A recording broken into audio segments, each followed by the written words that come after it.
This is Izzy Dakota Jones, and I'm here with the Art of Doing, and we're going to be hanging out with Beth White.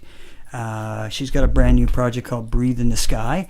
Beth is a singer-songwriter who also hangs out and works with us in the Twitch, one of my bands, and we'll be hanging out and talking with Beth. She'll be playing a couple of songs and letting us know what she's going to be up to with her new project, Breathe in the Sky. And hang in there, and we'll be talking to Beth White in a few seconds. Bye for now.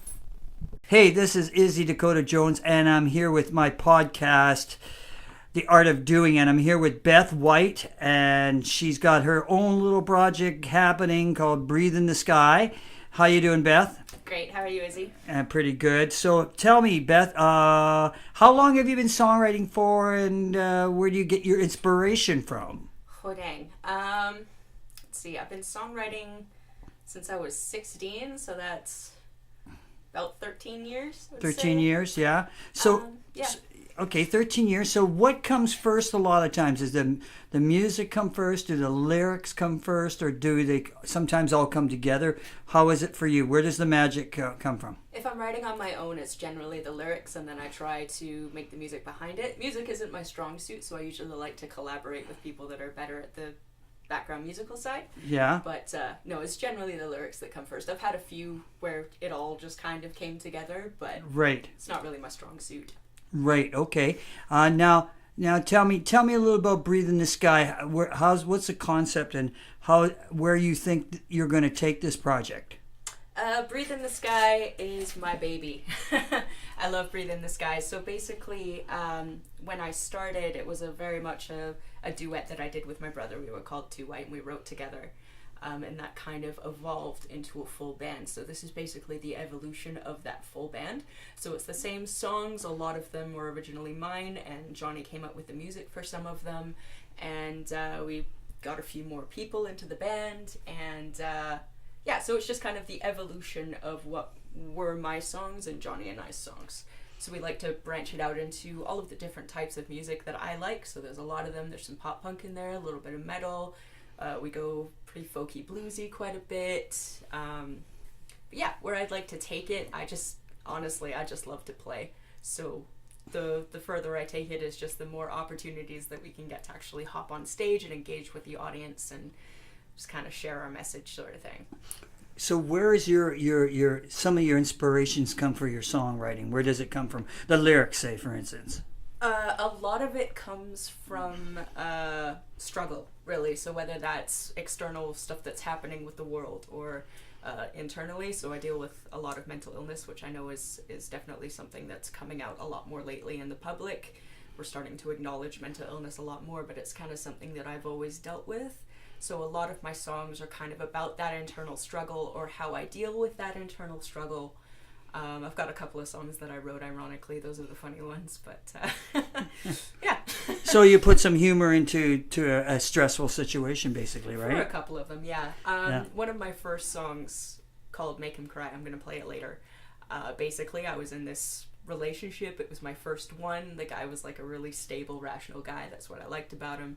But it was a crap relationship, and it fell apart. And over the process of it falling apart, I was in this karaoke competition, and we went to this club, and some dude started hitting on me, and this ex just like went ballistic. So I went home, and up until this point I'd only written like angry and depressing songs. So I went home and I started writing a really angry song, and then I was like, why waste the energy, right? So I wrote an ironic song called My Love Song to No One in Particular, or popularly Make Him Cry. So that was my funny one. Interesting. So real life situations is where you're coming from, right? Always. Yeah, always. Okay. So also, where are you hoping to take Breathe in the Sky? Like, are you hoping to take it you're coming up to, I guess what I'm trying to say is you're possibly going to be doing some recording soon, right? Yeah, recording actually starts this coming Saturday. Okay. So we're very excited about that. That'll be our first album. Pretty much the plan is we are going to do the hard copy. I know that's not overly popular these days, but I like having the physical copy, and I know a few people that do too. So we'll bring those to our shows and just have a great time on stage. And when people like us, be like, "Here, take us home." Well, that's really cool. That's very cool. So you're just trying to you're going to get it out by your shows live. Yeah. Live. It's all about the message, and it's all about engaging with the audience. That's very much how I started writing. Was I found that when I said things about the way that I felt, people wouldn't really listen. But when I put it into a song, all of a sudden I was engaging with them, and they could understand where I was coming from. And that's kind of the message that I try to take with me as we evolve and as we progress. So that's a lot of the reason why I love to perform, because I can really go, these are my songs, this is what I'm trying to say, and invoke emotion with the audience and play with their energy and engage with them. Cool. So now let's just look back a little bit. So when did you first start, like you're saying, I asked you when you first started playing. Now, you said you told me at some point in time you also were over in the UK. That's where your family's from. Yep. So did you play over there at all? A little bit, not like professionally, but one of the times that I went out, we went to Bristol and played an open mic. It was a really fun experience. I kind of went up and did my songs, and apparently they were really popular, so they got me up at the end of the night, and they wanted me to play a specific song that I didn't know how to play, so they got me to do it a cappella, and it was just a lot of fun. Cool. I would love to play more often out in the UK. Oh, cool. So musical standard question, but I mean it's good to ask. Gotta do the classics. Yes, you do. So tell me, musical influences. Musical influences. Okay. Sarah Bareilles is a really big one for me. Lyrically, just a lot of her songs are right where I'm at in the way that she puts them. Adele is a big influence for me. Hayley Williams from Paramore. Even like some of the old school jazzy and bluesy, like Nat King Cole. I just love the simplicity of the songs, so I try to keep my songs simple with a little bit of poetry underneath. Honestly, I get my inspiration from everywhere. I love to sing all different kinds of things, and it's primarily the lyrics, and there are good lyrics in literally every genre of music, so I just try to pull from all of that. Cool. Now, how many songs are going to be on the recording coming out? How many are you planning on doing? Somewhere between 9 and 11. Ooh, that's a lot. That's a lot of songs. We're definitely gonna do the full album. There might be a cover or two on there, but primarily we just want to get the originals out there, and so we're gonna be doing some of the retro original songs. But "Breathe in the Sky" has evolved since then, so we've got some new ones, and just kind of really portray what we're going for as a band and what we want our feel to be. So like now your goal is to get the album out, get it out to people and let them hear what you're all about. Yep. So when you get to that point, what are you hoping to do with it? Are you guys going to keep writing more material as you go along? Absolutely. That's what you're doing, and you're going to be doing some performances, and I guess you're going to promote your wheel and get it out there, right? Yeah, definitely. I mean, primarily as a band, we just love to perform. I mean, me specifically, I love performing, like I was saying earlier, but I would love to, like go on tour. I don't even care where, just like get out there and play for new audiences and stuff. Because obviously Vancouver isn't the greatest market for music. It's hard to get people out and really engage with them. Mm-hmm. So I'm in the Twitch as well with Izzy over here. And when we were playing in LA, it was just this crazy energy. People were actually, coming out to hear music and new music. And they were really engaging with us and jumping around. And there was just this energy to it. And I love that. So I want to go and find that energy in as many places as I can. Yeah. So tell me, you've told me before, how many different kind of instruments do you play? I know you play a little bit of guitar because you're going to accompany yourself. I still can't believe you play trumpet. Yeah. I've been playing trumpet since I was about Holy 13. smoke. Yeah, 13 years old. It's a generational thing. My dad plays trumpet. His dad plays trumpet. It goes back, I think, 11 generations of trumpet players. Wow. 7 of them are all called Duncan White, too. It's a little ridiculous, but... So what kind of I mean, I'm going off track a little bit, but That's I'm just curious. So, what kind of music, as far as trumpet go? Would you like jazz or Yeah. what? And if you do, what are your favorite trumpet players in jazz? I've been playing trumpet for a really long time, and at one point I was in 9 different bands. So Wow. yeah. So there were a couple of jazz bands in there. I love big band kind of stuff, like Okay. Benny Goodman and that kind of thing. Oh, Sing, cool. Sang, Sung, that sort of thing. The classics. Nat King Cole is one of my favorites of all time. Louis Armstrong is he's actually a trumpet player. I was just talking like kinds of music. But I've also done a lot of like classical and concert stuff, which I just find really interesting. And then some military stuff as well. I was in Sea Cadets. Oh, yeah. Canadian or UK? Canadian. Interesting. So you must be familiar with the Armory downtown, right? Yep, absolutely. And I was able to play Remembrance Day for a few senior homes and some that's parades pretty and cool. stuff. And yeah, I have to be honest, I haven't really picked up the horn lately. It's hard No. to do in Vancouver. You're not allowed to be loud anywhere in your house. No. But yeah. That's pretty cool. So I'll tell you right now, we're going to get Beth to play one of her songs for us. You let us know what it's all about. Which one you're going to play now? What it's all about? Let's see. I will start with the one I was talking about before, Make 'Em Cry. Start off on a happy note and then get a little more depressing from there. Okay, hang on there. So we'll be right there with you.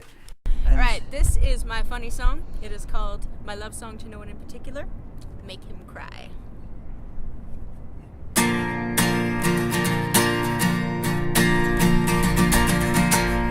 Some guy just grabbed my ass. Another day, another pass. Well, babe, we've seen this all before. If we argue anymore, how we gonna make this last? 'Cause I kinda like this bar, and I think that bouncer can throw you pretty far. So baby, when we leave, could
'Cause when we turn out the light, he's just another guy that we made cry. Yeah. It's Beth White, and you Hi. heard a couple songs there. Hey, guess what? We're outside. We decided to go outside and go to a park in East Van. And we're not going to tell you where the name of the park, because we don't want you all fucking showing up here. We like to keep it. No, we want to keep it to ourselves, for heaven's sakes. This is kind of like, you don't get places like this very often anymore. We love you, but there's already too many people. Yeah, too many people. We love you. Go fuck yourselves. I can swear. I didn't know I could fucking swear. I had a guy doing that I had Kevin doing that on an interview. He goes, "Oh, fucking assholes," and he goes, "Gee, I shouldn't swear, right?" I says, "Nah, don't worry about it. It's a podcast. It's a podcast, and people can be themselves. That's called the art of doing. It's all about just being yourself." So, anyways, Beth, I mean, wow, your songs are really cool. I'm serious about that. They're really inspirational. And they come from your heart, so that's very cool, right? I mean, seriously, not a lot of people do that nowadays. I mean, to me, that is kind of, and this might sound a little pompous or whatever, but for me, that's what music should be about. It should be like a heartfelt message that you're trying to convey. It should be like a bit of a glimpse into your soul for the public. That's a lot of the reason why. That's like the Beatles did that. When you want to talk about a British band, they wrote about stuff that. Their childhood and their breakups and their relationships, and that everybody relate to that, right? That's why they always just say, "Oh, it's all about love," but fuck, the whole thing was about love, right? It's all about their experiences. It's a lot of the reason why I like Sarah Bareilles and I like Adele, because they write about things that matter to them. And like Adele does a lot of songs about lost love and that kind of thing, but particularly Sarah Bareilles, she does a lot of songs about like struggle and just kind of what's happening internally and that kind of thing. And that sort of stuff is so important, because a lot of people shy away from like mental health, and they always feel like they have to put on this strong front kind of thing. But like that open vulnerability, I feel like it's something that the world definitely needs, and I feel like that's something that should be conveyed through music. Yeah, music is all about love and art, right? So, an expression. So in all that you're doing, you're going to be recording an album. Are you going to do some videos? You hopefully, right? You do some videos, possibly. I'm going to do my best. I'm kind of I'm taking it step by step. Step by step. Yeah. When it comes to like marketing myself and doing the business side of it, that's a lot of where I don't have a lot of strength, so I'm working on getting better at that. I would ideally like to do videos and stuff, but I live in Vancouver and have to pay rent, so yeah, not a lot of money. Somebody else is going to help. Yeah. No, not hopefully, I will. Oh, thank you. Don't worry about that. Izzy's the best, for those of you that don't know. Yes, I like helping people. That's what it's all about. He loves to like support local musicians and that kind of thing, and help them with a leg up. I like to help anybody. So in general, but so that's coming up, and we're going to hear new music from Breathe in the Sky, and we're going to have an album out. We're going to go out and play, get the promotional stuff out for the project. And okay, tough question. Okay. Last question, tough question. Long range goal for you as a songwriter. What do you want? I think you and I have talked about this. One-on-one together. Okay. After a couple of drinks we have.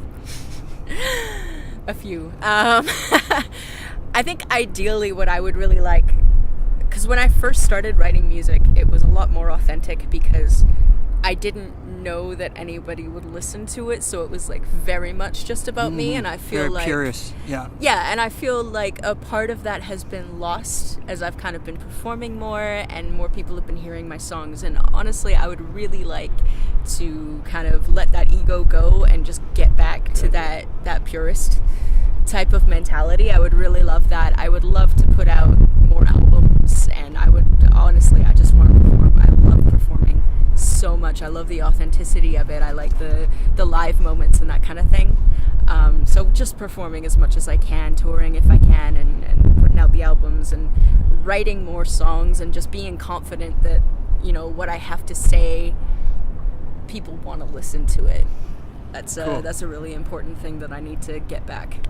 Right on. So this is Beth White. This was Breathe in the Sky, and This is Izzy Dakota Jones on The Art of Doing, and check Beth out. And this podcast will be out on June 1st. Perfect. So June 1st is when we're going to be releasing it. So anybody on my Facebook, I will be posting the link, obviously. yes, so you can check this out. and But check it out. You so got much. You're welcome, and we'll be looking forward to seeing Beth and her project out in the city real soon. Thank all of you, and check out his other ones too, because Okay. they're all really good. Okay, bye. Bye.